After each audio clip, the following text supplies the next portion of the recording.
오늘은 골로새서 1장 21절에서 23절 말씀을 함께 나누기 원합니다. 골로새서 1장 21절에서 23절 말씀이고요. 제목은 복음의 소망에서 흔들릴 때, 복음의 소망에서 흔들릴 때 이렇게 짧게 정할 수도 있고, 원래 형식에 따라서 좀 제목을 붙이면 당신은 복음의 소망에서 흔들릴 때 어떻게 하십니까? 이렇게 제목을 붙일 수 있습니다. 당신은 복음의 소망에서 흔들릴 때 어떻게 하십니까? 오늘 설교의 시작은 제가 읽었던 조금 전에 읽었던 책 내용으로 시작을 하려고 하는데요. 러셀 무어라는 작가가 있습니다. 이 러셀 무어라는 작가이자 또 정치가이자 또 목사인 사람이 있는데요. 이 러셀 무어라는 사람이 쓴 책 중에 입양의 마음이라는 책이 있습니다.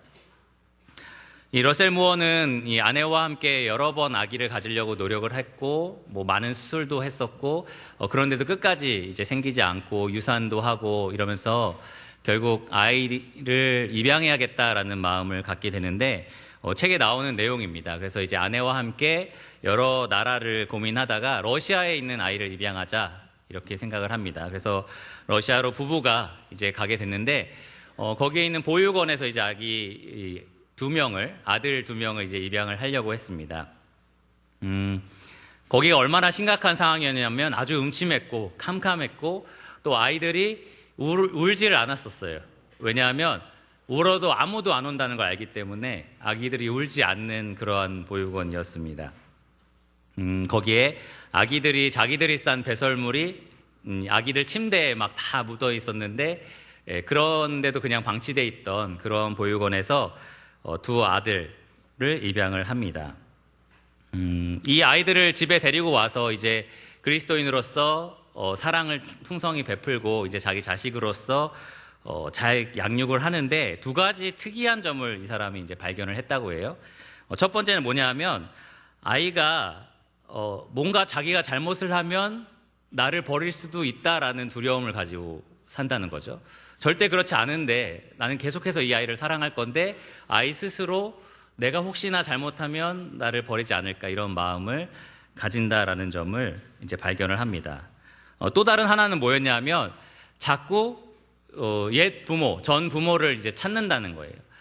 근데 이게 아이가 원래 생물학적인 부모를 찾는다는 거는 너무나 자연스럽고 당연한 일인데, 문제는 언제 찾냐 하면 내가 내 마음대로 하고 싶을 때, 부모님이 나한테 하지 말라고 한 거, 하라고 한 거를 하고 싶지 않을 때, 만약에 내 부모였다면 내가 하고 싶은 대로 놔뒀을 거야, 이런 생각을 가지면서 이제 찾는다라는 것을 발견을 합니다.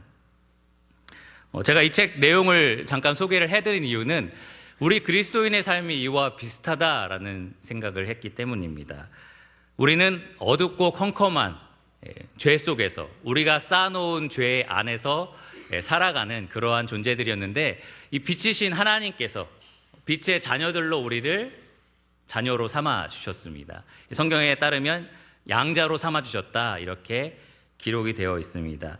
처음에 우리가 주님의 자녀가 됐을 때 모두가 아마 동일한 걸 느끼셨겠지만 너무나 기뻤고 즐거웠고 행복했고 또 감사했습니다.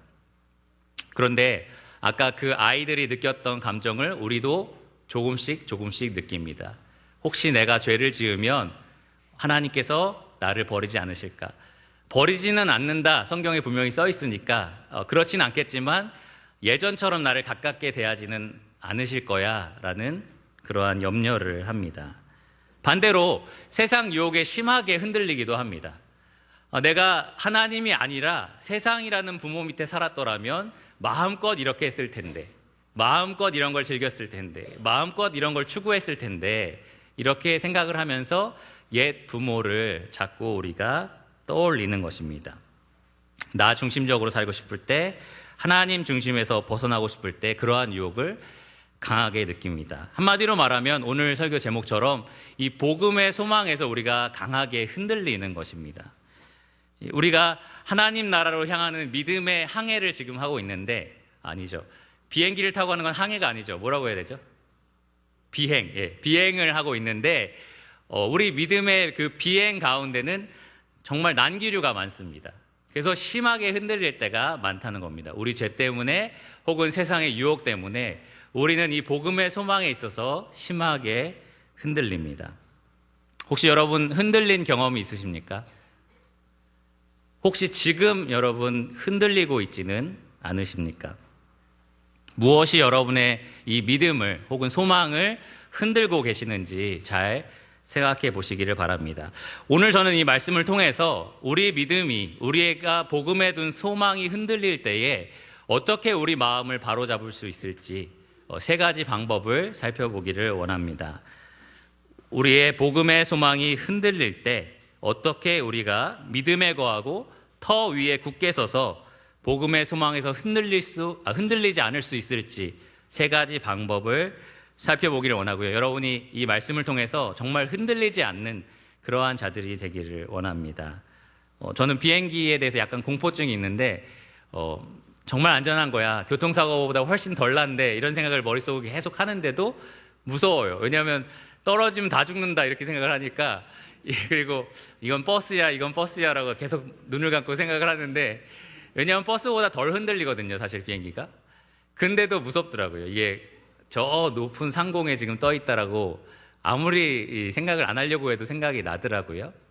마찬가지로 여러분 믿음 생활이 이렇게 늘 흔들리는 마음으로 사실 수도 있거든요. 그래서 오늘 말씀 통해서 저처럼 눈을 감고 흔들리지 말자 이렇게 생각하시는 그러한 방법을 배우시는 시간이 되기를 원합니다. 첫째로 우리가 복음의 소망에서 흔들릴 때 할 수 있는 것은 이 과거를 기억하는 것입니다. 과거를 기억하는 것. 하나님을 알기 전, 예수 그리스도를 믿기 전, 우리 안에 양자의 영이신 성령님이 들어오기 전 우리가 과연 어떤 상태였는지를 다시 한번 생각해 보는 것입니다. 우리가 어떤 상태였는지를 기억할 때에 죄의 유혹이 올 때 다시 그쪽으로 돌아가야겠다라는 생각을 우리가 하지 않을 수 있습니다.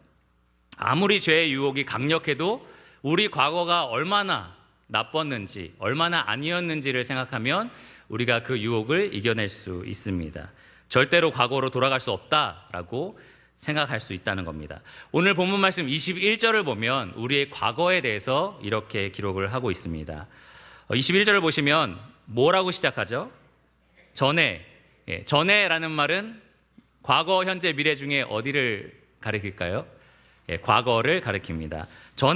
전에 우리가 어떠한 상태였는지 이렇게 설명을 합니다. 전에 악한 행실로 멀리 떠나 마음으로 원수가 되었던 너희를.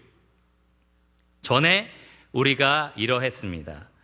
두 가지로 요약할 수 있는데, 전에 첫째로는 멀리 떠나 있었고요. 그리고 둘째로는 마음으로 원수가 되어서 악한 행실을 저질렀습니다.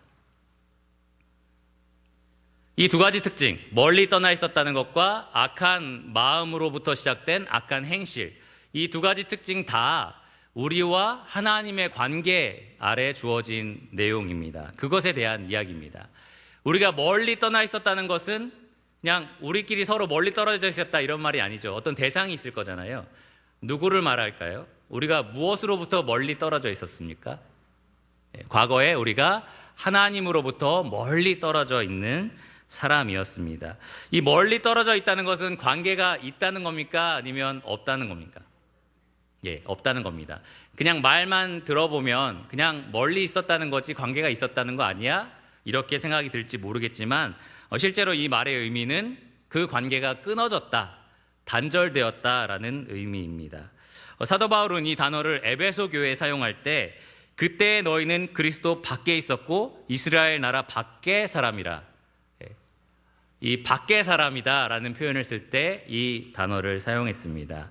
또 에베소 4장 18절에 보면 하나님의 생명에서 떠나 있도다라는 표현을 쓸 때 이 표현을 썼습니다.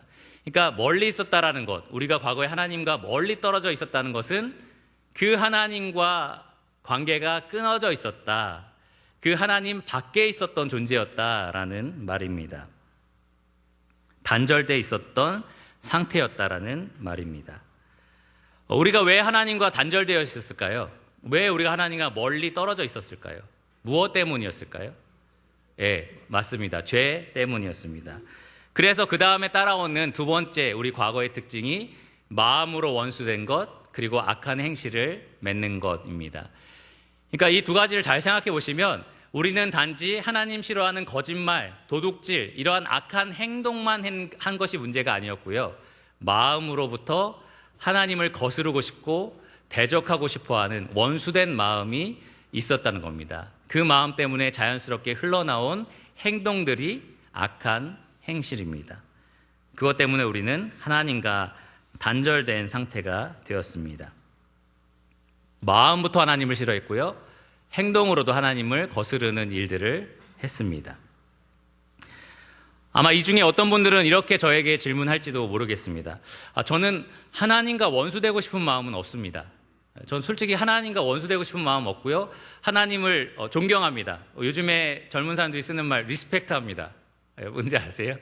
존경합니다라고 똑같은 뜻인데 저 하나님 존경해요. 어느 정도 존중해요. 그런데 하나님은 어느 정도 존중하지만 내가 원하는 대로 내가 기뻐하는 것을 좀 하면서 내 인생을 좀 즐긴다는 게 왜 하나님과 원수되는 겁니까? 이렇게 질문하시는 분도 있을지 모르겠습니다. 근데 바로 그것이 하나님의 원수가 갖는 생각입니다. 지난주에 저희가 살펴본 골로새서 말씀을 잘 생각해 보시면 만물이 누가 창조하셨다고요? 하나님께서 만물을 창조하셨습니다. 누구를 위해서요? 하나님을 위해서 창조하셨습니다. 만물이 먹고 살고 움직일 수 있는 것 누가 붙들어서 그렇습니까? 하나님이 붙들고 계셔서 그렇습니다. 쉽게 말하면 만물이 존재하는 이유는 그리스도 때문이고요. 만물이 존재하는 목적은 그리스도고요. 또 만물이 철저히 의존하고 있는 그분 없이는 살 수 없는 존재가 바로 예수 그리스도입니다. 그런데 그 그리스도를 높이고 찬양하고 감사하고 영광 돌리지 않고 내 삶 좀 내가 좀 즐기면 안 됩니까? 좀 내가 원하는 대로 좀 살면 안 됩니까? 이렇게 말하는 것이 곧 하나님의 원수가 갖는 생각이다라는 겁니다. 성경은 그러한 불의에 대해서 하나님의 진노가 하늘로부터 나타난다 이렇게 경고하고 있습니다. 로마서 1장 18절에 그렇게 기록되어 있습니다. 그런데 이것이 바로 우리 모든 사람의 이 그리스도인의 과거의 모습이었다는 거예요. 우리가 예수님을 믿기 전에 과거에는 모두 다 이렇게 하나님을 거스르고자 하는 생각을 갖고 있었습니다. 그 마음에 하나님의 원수된 마음이 있어서 하나님의 법이 이렇게 우리 앞에 딱 주어져도 그것을 따라서 살고 싶은 마음이 우리 안에 없는 겁니다. 그리고 그렇게 살 수 있는 능력도 우리 안에 없었습니다. 그것이 우리의 과거의 모습이었습니다. 그런 우리를 하나님이 그 어리석음에 그대로 내버려 주셨을 때 우리 삶 가운데 맺었던 열매들이 여러 가지 악한 행실, 이 로마서 말씀해 보면 추악, 탐욕, 악의, 시기, 살인, 분쟁, 사기, 악독, 수군수군하는 것, 이런 여러 가지 죄악들이 하나님을 향한 원수된 마음에서부터 우리 삶에서 흘러나오고 열매 맺었다라는 겁니다. 쉽게 말하면 우리는 하나님을 미워하는 마음을 가지고 하나님이 미워하시는 일을 저지르면서 살았습니다. 그래서 하나님과 우리의 사이가 단절돼 있던 그러한 자들이었습니다. 과거 우리의 상태를 조금 더 쉽게 의학적으로 여러분들에게 설명을 드리면, 제가 의학을 잘 모르지만 그래도 여러분이 쉽게 이해가 될 수 있도록 설명을 드리면, 마치 우리 몸속에 있는 암세포와 같은 그러한 존재였다라고 생각하면 좋습니다. 암세포는 우리 모든 지체의 머리가 되는 이 뇌의 말을 듣습니까? 안 듣습니까? 안 듣습니다. 머리가 통제하는 대로 너 이제 그만 자라 하면은 그만 자라야 되는데, 암세포는 어떻게 됩니까? 머리의 통제를 거스르고 자기가 원하는 대로 계속해서 자라나는 것이 암세포의 특징입니다. 계속해서 자라나면서 주변에 있는 지체들을 상하게 하고 다치게 하고 파괴하고 결국은 몸을 죽이는 것이 바로 암세포입니다. 과거에 우리가 그랬다는 겁니다. 이 만물의 머리 되신 분이 예수 그리스도신데, 그분의 통제를 따르지 않는 자들로서 우리 마음이 원하는 대로, 그분이 원하는 대로가 아니라 우리가 원하는 대로 우리의 유익을 위해서 마음껏 살았던 존재가 바로 우리였습니다.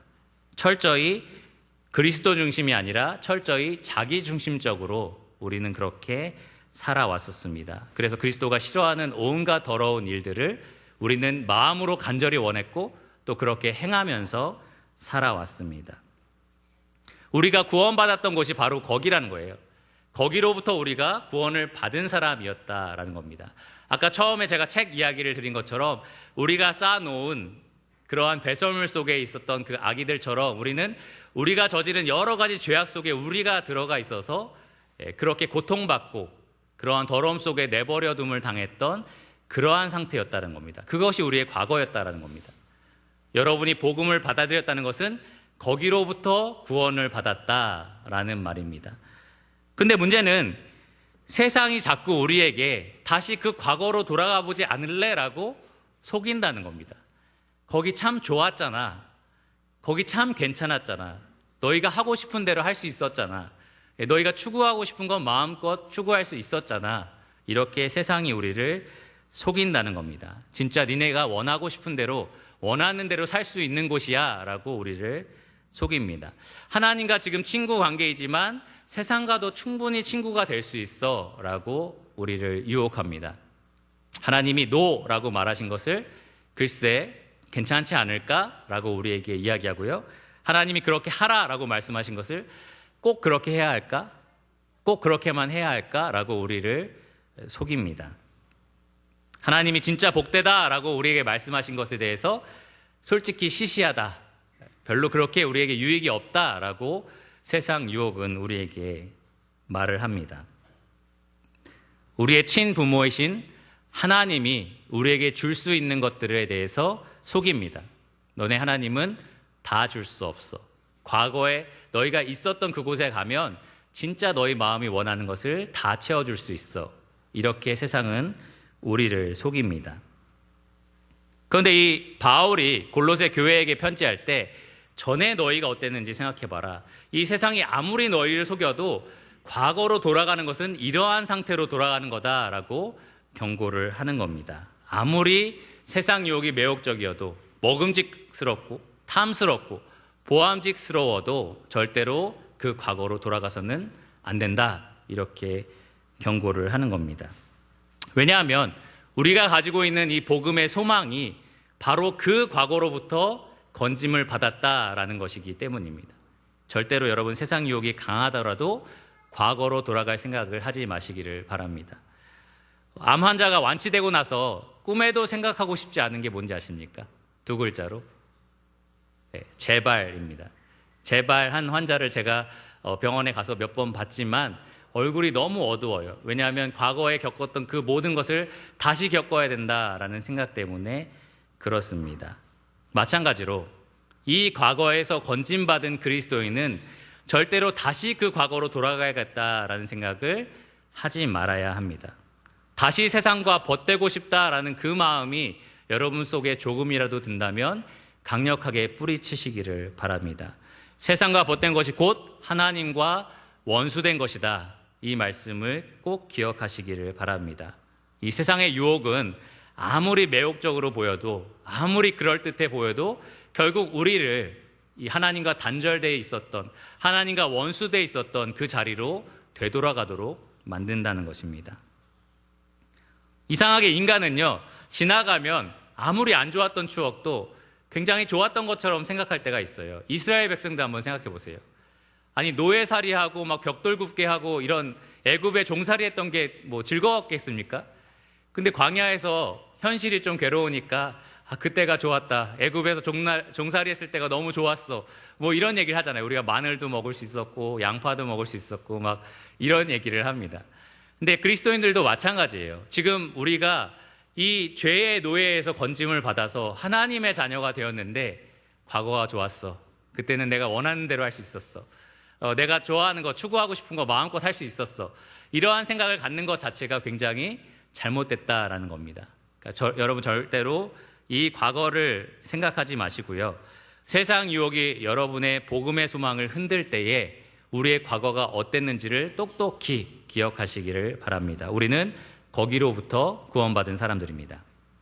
둘째, 우리가 복음의 소망에서 흔들릴 때 우리가 두 번째로 할 수 있는 일은 현재를 생각하라입니다. 22절 말씀에 기록되어 있는데요. 예수 그리스도께서 지금 현재 나에게 어떤 은혜를 베풀고 계시는지, 어떤 복을 주고 계시는지, 그리스도 안에서 내가 지금 하나님 안에 어떤 존재가 되었는지를 생각해 보는 것입니다.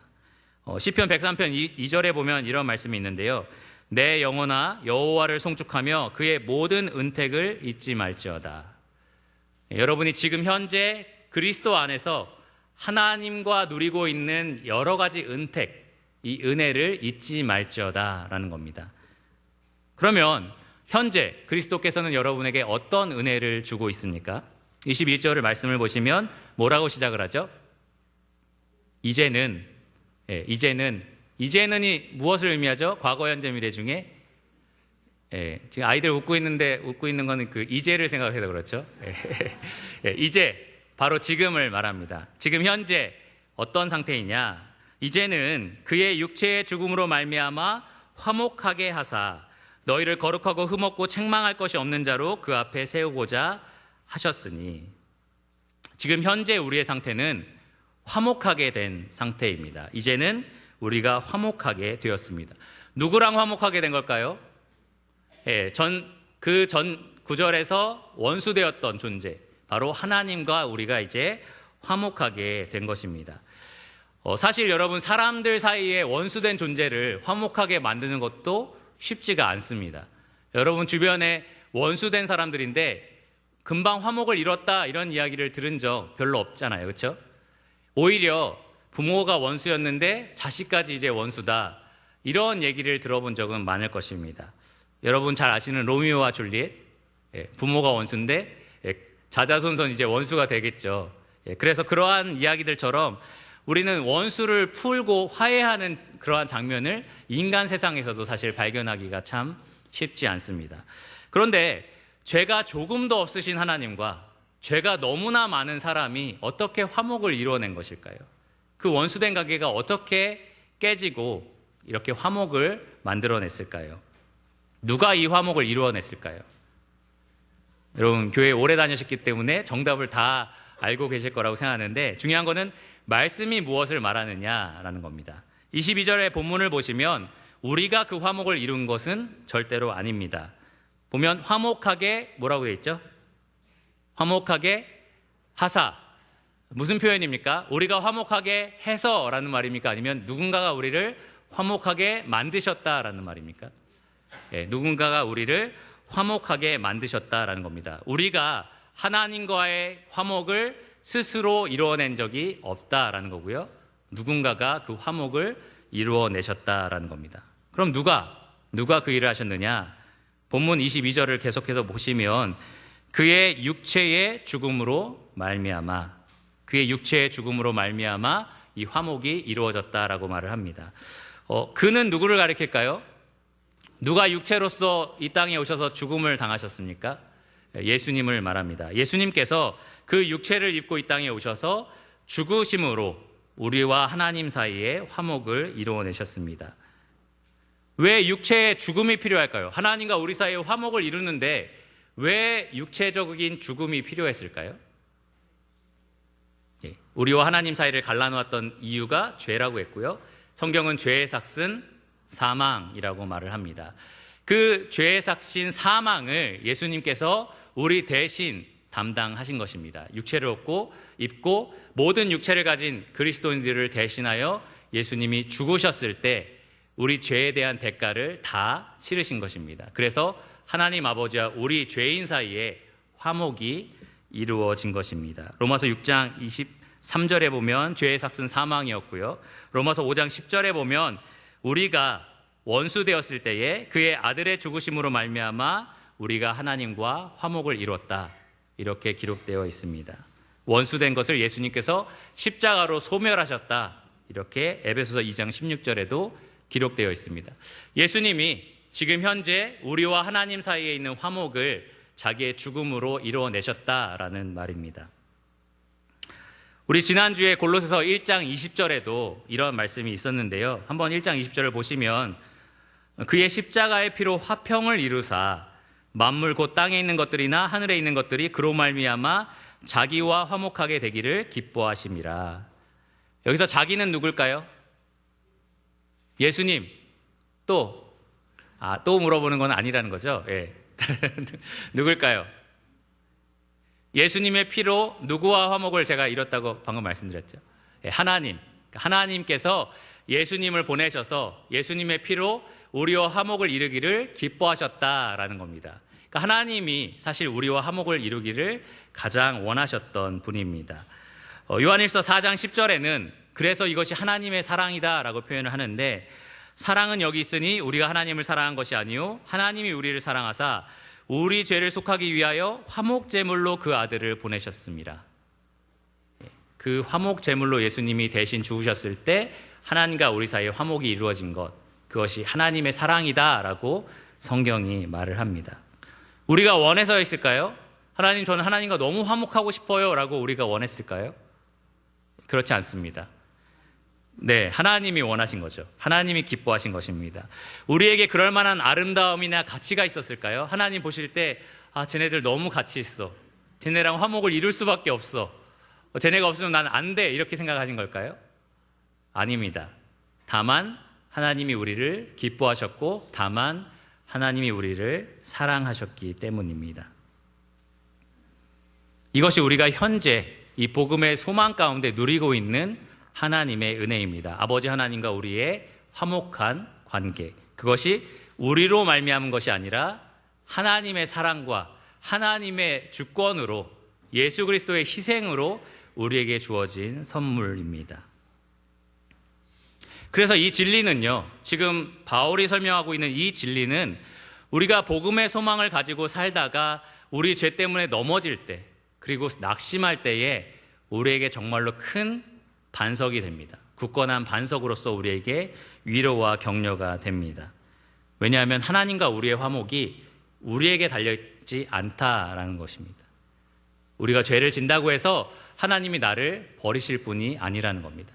우리가 죄를 진다고 해서 하나님이 나와 거리를 띄워놓고 이제 너희랑 가깝게 하지 못하겠다, 이렇게 하지 않으신다는 겁니다. 우리와 하나님 사이의 화목은 오직 그 아들 예수 그리스도와 하나님의 사랑으로 이루어진 것이기 때문입니다. 만일 우리의 열심이나 우리의 노력에 하나님과 우리 사이에 화목이 달려있다면 이 자리에 있는 그 누구도 확신을 가지고, 그리고 어떠한 견고한 믿음을 가지고 그분과의 관계를 유지하지 못하실 것입니다. 죄를 지을 때마다 아마 실패하겠죠. 그 관계가 단절될 것입니다.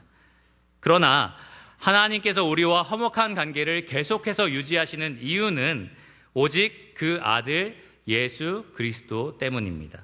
하나님께서 그 아들을 사랑하시는 만큼, 아들이 그 아버지 하나님을 사랑하시는 만큼, 그 아들이 아버지의 명령에 따라 십자가에서 자신을 내어주신 그 사랑이 고귀하고 아름답고 가치 있는 만큼 하나님과 우리 사이의 화목은 견고합니다.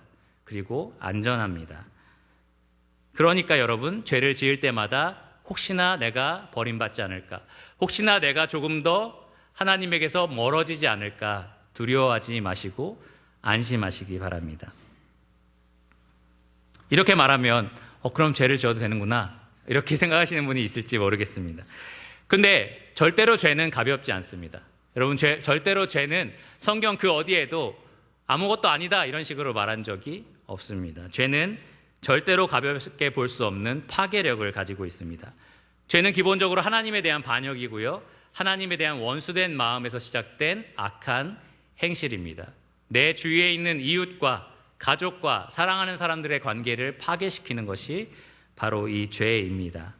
하지만 제가 여기서 말씀드린 것, 또 바울이 이 말씀을 통해서 우리에게 강력하게 말하고 있는 것은 우리의 죄보다 하나님의 은혜가 더 크다라는 겁니다. 아무리 우리가 죄가 있더라도 하나님의 은혜가 더 많아서 그것을 충분히 덮는다라는 것입니다. 여러분, 이 사실에 안심이 되십니까? 정말 안정이 되고 기쁨이 되십니까? 평안이 생기십니까? 그러면 참 좋습니다. 반복적으로 죄를 짓더라도, 죄 때문에 고통받고 그 죄책감 때문에 낙심할 때라도 여러분, 복음의 소망에서 흔들리지 않을 수 있는 이유가 분명히 있습니다.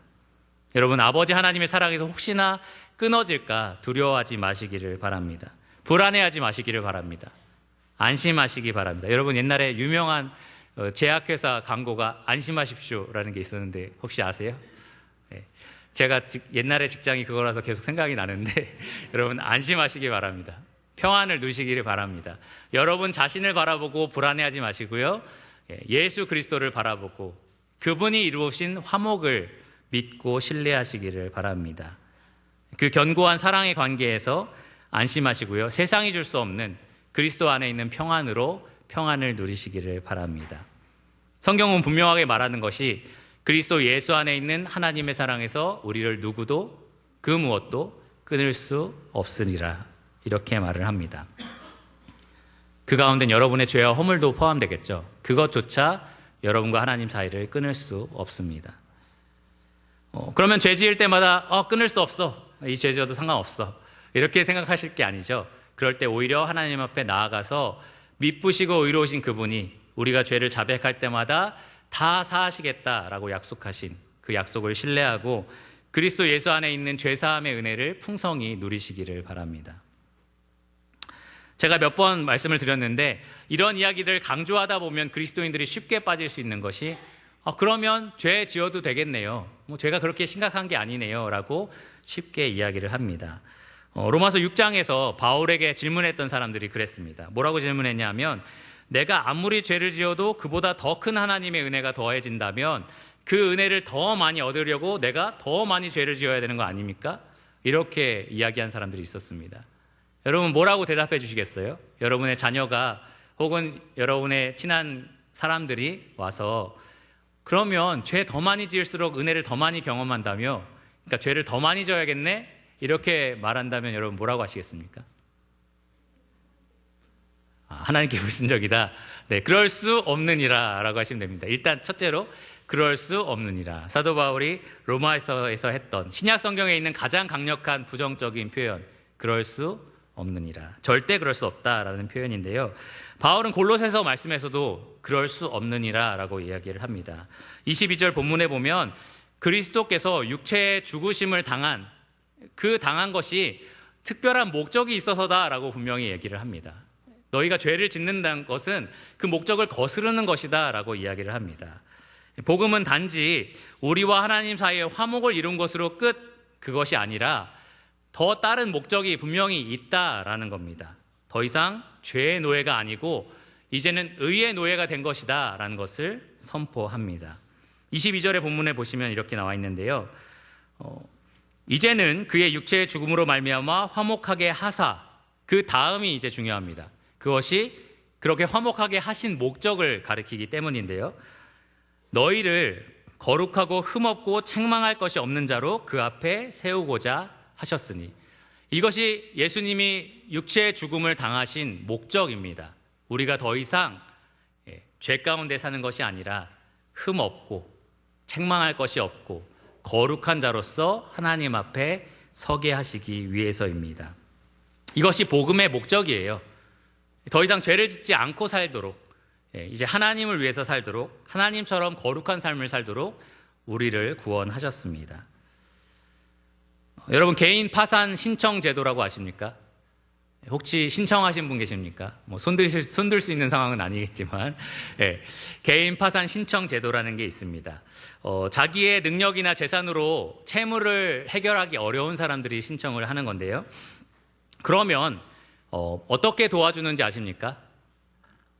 그 사람의 빚을 쫙 갚도록 도와주고, 자, 이제 우리는 갈게 하고 돌아서지 않습니다. 어떻게 하냐 하면 그 사람이 빚을 다 갚을 수 있도록 옆에서 다 도와주고 나서 정상인으로 살 수 있도록, 더 이상 그렇게 채무를 막 늘리지 않는 사람으로 살 수 있도록 계속해서 옆에서 도와줍니다. 이 사람이 그런 것들을 잘 관리할 수 있는 사람이 될 때까지 도와주는 것이 이 개인 파산 신청이라는 제도입니다. 마찬가지로 그리스도께서 십자가에서 죽으심으로 하나님과 우리 사이에 있는 죄값을 다 치르시고 화목을 이루시고 나서 나 이제 갈게 이렇게 가신 것이 아니라는 거죠. 예수님은 성령님을 우리 안에 보내주셔서 이제는 더 이상 우리가 죄를 짓지 않고 하나님 앞에서 거룩하고 의롭게 살 수 있도록 우리 안에서 일하고 계신다라는 겁니다. 하나님이 싫어하시는 더러운 것, 흠 있는 것, 책망받을 것들을 우리 안에서 깨끗하게 제거해 주시고요. 우리를 하나님처럼 거룩하게 바꿔주시는 일을 하기 위해서 예수님이 우리 대신 죽으신 것입니다. 그것이 복음의 목적이자 또 복음의 우리가 앞으로 바라보는 미래의 소망입니다. 지금 여러분 가운데 하나님이 그 일을 하고 계시고요. 주님을 우리가 만날 때 그 일의 완성된 모습을 보게 될 것입니다. 현재 복음이 여러분 삶 가운데 하고 있는 일이고요. 미래 복음이 여러분에게 약속하고 있는 그것이 바로 22절의 말씀에 나와 있는 성화입니다. 물론 여러분, 어제의 나와 오늘의 나를 비교해 보시면 내가 좀 자랐나? 내가 정말 좀 거룩해졌나? 의심이 많이 드실 거예요.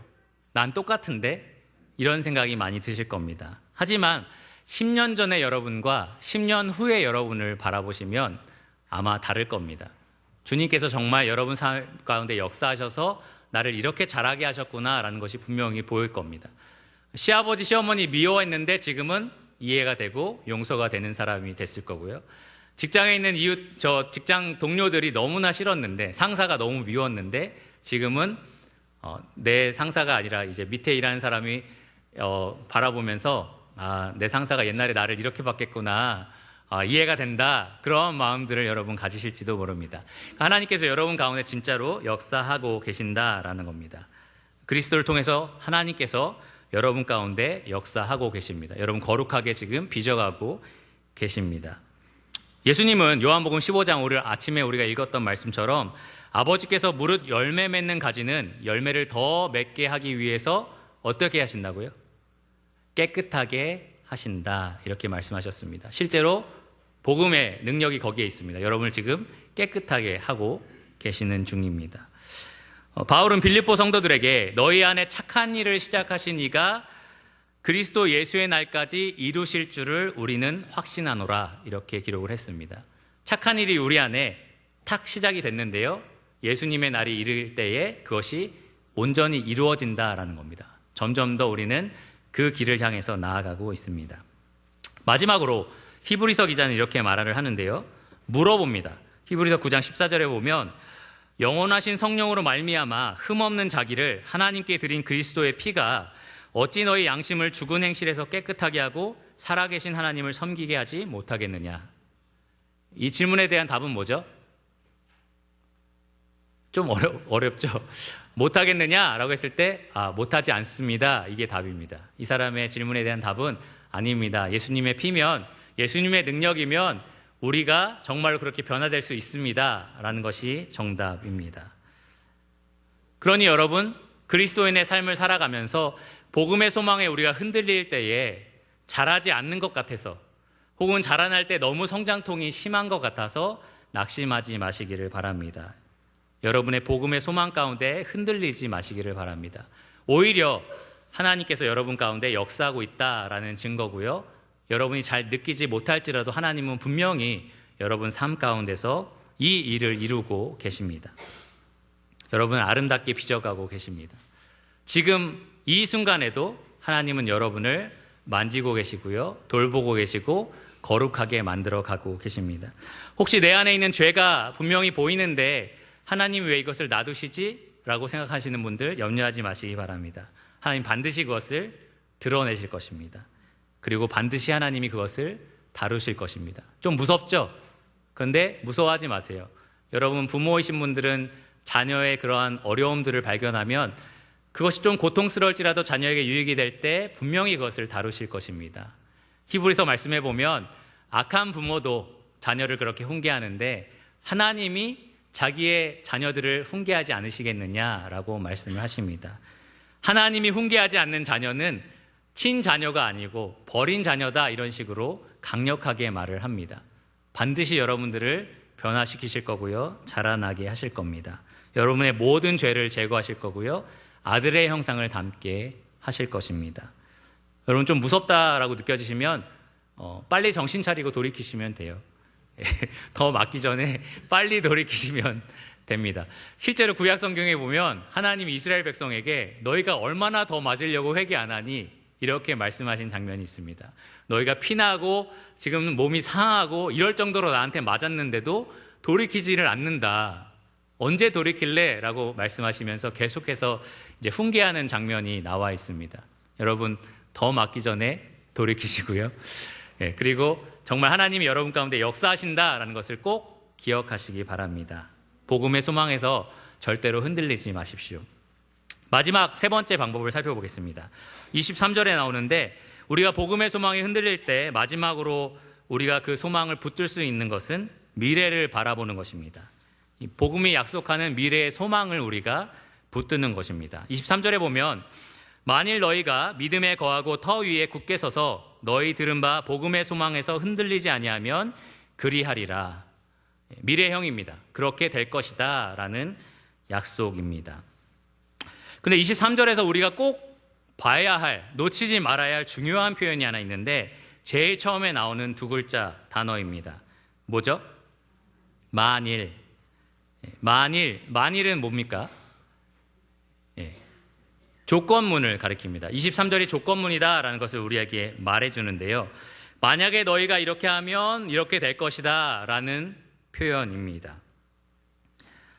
우리가 바라보고 있는 미래의 소망은 우리가 좀 전에 살펴본 것처럼 우리의 안에 책망할 것이 없어지는 것, 우리에게 흠이 없어지고 우리가 거룩하게 되어지는 것, 그것이 우리가 바라보고 있는 복음의 소망입니다. 우리의 미래죠. 근데 그것이 23절에 있는 이 조건에 걸려있다라고 바울이 설명을 하는 겁니다. 만일 너희가 이렇게 하면 그렇게 될 것이다 라고 이야기를 합니다. 조금 더 조건문을 천천히 한번 읽어볼게요. 잘 한번 생각해 보십시오. 만일 너희가 믿음에 거하고 터 위에 굳게 서서 너희 들은 바 복음의 소망에서 흔들리지 아니하면 그리하리라. 이 말은 우리가 어떻게 하면 흠없고 책망할 것이 없고 거룩한 자로 하나님 앞에 서게 된다라는 말입니까? 방금 우리가 천천히 읽었던 말씀처럼 우리가 흔들리지 않으면, 우리가 그 터 위에 굳게 서면, 이 우리가 복음의 소망에서 흔들리지 않으면 그렇게 될 것이다 라는 말입니다. 조금 혼란스러울 수도 있습니다. 왜냐하면 그러면 우리의 복음의 미래가 우리 손에 달려있는 거 아닙니까? 이런 의문이 생기는 거죠. 우리가 이렇게 할 때에 그것이 주어진다고 했으니까 우리 손에 다 달려있는 게 아닌가요? 라는 생각을 할 수도 있습니다. 하지만 여러분, 오해하지 말아야 될 것이 이 거룩하고 흠없고 책망할 것이 없는 자로 우리를 세우는 것은 우리 자신이 아니라 하나님입니다. 22절에 보면 모든 주체가 하나님이십니다. 하나님과 우리를 화목하게 하사, 누가 하신 거죠? 하나님이 하신 거고요. 너희를 세우고자 하셨느니라. 누가 우리를 세우고자 하셨다고요? 하나님이. 그러니까 모든 것을 다 하나님이 하신다는 거죠. 우리의 복음의 미래는 하나님 손에 달려있다라는 것이 분명한 사실입니다. 그러면 23절에 왜 이런 조건문을 달아놨느냐? 그만큼 우리가 그 일에 적극적으로 동참할 수 있다라는 겁니다. 하나님께서 우리에게 가져다 주실 이 복음의 미래에 우리가 아주 적극적으로 동참할 수 있는 방법이 있다라는 겁니다. 그 복음의 소망을 우리가 바라보고 우리가 하나님이 하시는 일 가운데 함께 동참할 수 있는 방법이 있다라는 겁니다. 그 방법이 무엇이냐면 바로 믿음 안에 거하는 거고요. 그 터 위에 흔들리지 않는 거고요. 부활의 이 복음의 소망 가운데 견고하게 서 있는 것입니다. 쉽게 말하면 오직 예수 그리스도께 믿음을 두는 것, 오직 예수 그리스도를 우리의 반석으로 삼는 것, 그리고 오직 예수 그리스도의 복음 외에 다른 것으로 우리 마음을 빼앗기지 않는 것, 그것이 우리가 복음의 소망을 바라보는 방법입니다. 그렇게 함으로 우리는 구원에 이르도록 자랍니다. 하나님의 은혜는 의로 말미암아 우리 안에 왕노릇하여 우리 주 예수 그리스도로 말미암아 우리를 영생에 이르도록 만듭니다. 우리가 예수님을 사랑하고 예수 그리스도를 믿고 또 말할 수 없는 영광스러운 즐거움으로 그분을 바라보는 것, 그것이 우리가 복음의 미래, 복음의 소망을 바라보는 방법입니다. 그것이 우리를 믿음의 결국 곧 영혼의 구원으로 이끌어 줍니다. 그러니까 여러분과 제가 해야 할 일은 참 단순합니다. 오직 예수님을 믿고 예수님 위에 서고 예수님을 따르는 것. 그러면 하나님께서 예수님을 통해서 우리 안에서 흠없고 책망할 것이 없고 거룩한 존재로 우리를 만들어 주신다라는 겁니다. 여러분 잘 아시겠죠? 네. 아주 강하게 대답해 주셔서 감사합니다. 마지막으로 바울이 했던 말 한마디를 하고 마치려고 하는데요. 바울은 이렇게 말을 합니다. 이 복음은 천하 만민에게 전파된 바요 나 바울은 이 복음의 일꾼이 되었노라. 이 말은 예수 그리스도의 복음이 천하 만민 가운데 전파됐다, 선포되었다라는 것을 의미하는데 질문이 있습니다. 바울이 이 편지를 기록할 때에 전 세계 천하 만민에게 복음이 전파됐다는 의미일까요? 아니죠. 예, 바울 자신도 복음 전하러 다녔잖아요. 그러니까 그것은 아닙니다. 그럼 무슨 의미냐 하면 이 하나님께서 인간에 대한 복음을 그동안 쭉 감춰 오셨는데 예수 그리스도를 통하여 드디어 이 세상 가운데 나타내셨다. 온전하게 드러내셨다라는 것을 의미합니다. 이 복음의 능력이 드디어 전 세계 사람들에게 적용될 수 있는 시점이 되었다라는 겁니다. 은혜의 날이고 구원받을 만한 때가 되었다라는 말의 다른 표현이라고 말할 수 있습니다. 그래서 그러면 그리스도의 제자들이 하는 것은 무엇이냐? 실제로 이제 온 세상 사람들에게 가능하게 된 이 복음을 들고 가서 그들의 귀에 전해주는 역할을 그리스도인들이 합니다. 그리스도의 제자들이 하는 일이 그것입니다. 가서 모든 사람으로 제자를 삼아 아버지 아들과 성령의 이름으로 침례를 베풀고 내가 분부한 모든 것을 가르쳐 지켜 행하게 하라.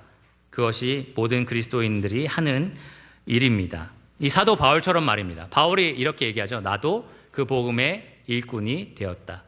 여러분과 저도 그 복음의 일꾼이 되었습니다. 우리는 천하 만민에게, 특별히 여러분 가족, 여러분 이웃, 직장 동료들, 여러분 가까운 사람들부터 전 세계에 있는 사람들까지 우리가 이 예수 그리스도의 복음을 전파합니다. 중요한 것은 여러분이 얼마나 복음 가운데 흔들리지 않고 이 복음에 대한 확신을 가지고 사람들에게 이야기해 주냐라는 겁니다. 제가 옛날에 지하철을 탔는데요. 지하철에 꼭 이제는 없어질 것 같은데 이렇게 여행 가방 같은 거 들고 들어오시는 분이 있어요. 그래서 볼펜 같은 걸 꺼냅니다.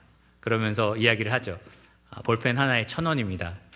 예, 이렇게 얘기하는데 목소리도 너무 멋있으시고 또 멘트도 너무 주옥 같아요. 내가 들으면서 다 준비하시나 보다. 이게 너무 설득력이 있고 사고 싶다라는 생각이 들 정도로 그렇습니다.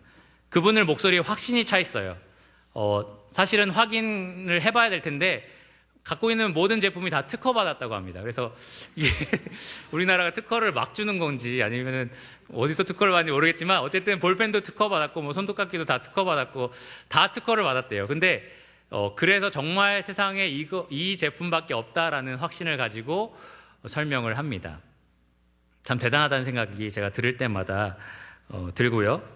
귀가 귀가 얇은 편이 아닌데 사야겠다라는 생각을 할 정도로 그렇게 말을 합니다.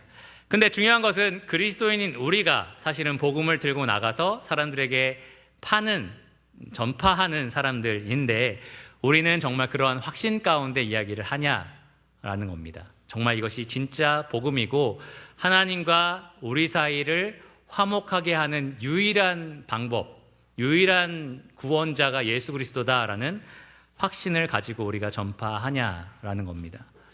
가끔 저는 복음반 시간에 복음을 전할 때 예수님보다 세상에 귀한 분은 아무도 없다라고 이야기를 하면서 속으로 질문을 해요. 정말? 너 정말 그렇게 생각해? 라고 질문을 합니다. 내가 사람들에게 그렇게 복음을 전하지만 정말 나도 그렇게 생각을 하는가? 그것이 사실은 복음의 소망 가운데 우리가 흔들리지 않고 있는가라는 것을 의미합니다. 이 골로새 지역은 바울이 편지를 하기 직전에 큰 지진으로 도시가 파괴되었던 그러한 지역이었습니다. 그러한 지역에 있는 사람들에게 바울이 말하기를 흔들리지 마라. 흔들리지 마라. 그리스도라는 터 위에 굳게 서라. 오직 그리스도를 신뢰하라. 여러분 정말 복음이 복음이라고 믿으십니까? 정말 이것이 이 세상에 없는 참된 복된 소식이다라고 믿으십니까? 정말 예수 그리스도가 여러분의 믿음이시오, 또 여러분들의 사랑의 대상이시오, 여러분의 진실된 소망이 되고 계십니까? 그리스도면 다른 것은 필요 없으십니까? 그리스도면 정말 우리가 충만합니까? 이 부활의 소망 가운데, 복음의 소망 가운데 흔들리지 않으시려면 첫째, 과거를 기억하십시오. 우리가 어디서부터 구원받았는지 기억하십시오. 그곳으로 돌아가고자 하는 세상의 유혹을 과감히 뿌리치시기를 바랍니다. 둘째, 현재를 기억하십시오. 여러분 삶 가운데 하나님이 베풀고 계시는 그 은혜를 기억하시기 바랍니다. 그리고 마지막 세 번째, 미래를 바라보시기 바랍니다. 오직 예수 그리스도 그 위에 서서 그분만을 믿고 따르시기를 바랍니다. 여러분 절대로 흔들리지 않는 그러한 분들이 되셨으면 좋겠습니다. 여러분 서로에게 한번 말해볼까요? 우리 흔들리지 맙시다라고 한번 해볼까요? 네. 우리 오직 예수님만 붙듭시다. 이렇게요. 네, 좋습니다. 기도하고 말씀을 마치도록 하겠습니다. 주님 감사합니다. 주님께서 우리에게 베풀어 주신 은혜가 얼마나 큰지 우리가 이 세상 삶을 살아가면서 많이 잊어버릴 때가 있습니다. 주님보다 더 좋아 보이는 세상을 바라보며 유혹을 느끼고 또 우리의 죄 때문에 넘어질 때마다 혹시나 하나님이 나를 버리지 않으실까, 하나님께 있어서 나는 멀어진 존재가 아닐까, 그러한 생각들을 할 때가 많습니다. 주님, 예수 그리스도 안에서 우리가 하나님과 온전히 화목을 이루었다는 사실에 안심하게 하여 주시기를 원합니다. 여기 있는 성도들이 그리스도 안에서 평안을 온전히 누리게 하여 주시기를 원합니다. 주님, 또 우리가 세상의 유혹에 눈 감을 수 있게 하여 주시기 원합니다. 하나님과 벗된 자들로서 세상과 원수된 자들이 되게 하여 주시기를 원합니다. 주님, 그렇게 하는 일에 있어서 예수 그리스도만 우리가 온전히 붙들고 그분을 굳건한 반석으로 삼아 살아갈 수 있도록 도와주시기를 원합니다. 주님 만날 그날까지 이 가운데 계신 모든 성도들이 오직 예수님을 바라보며 끝까지 인내하게 하여 주시기를 원합니다. 예수 그리스도 이름으로 감사하며 기도드렸습니다. 아멘.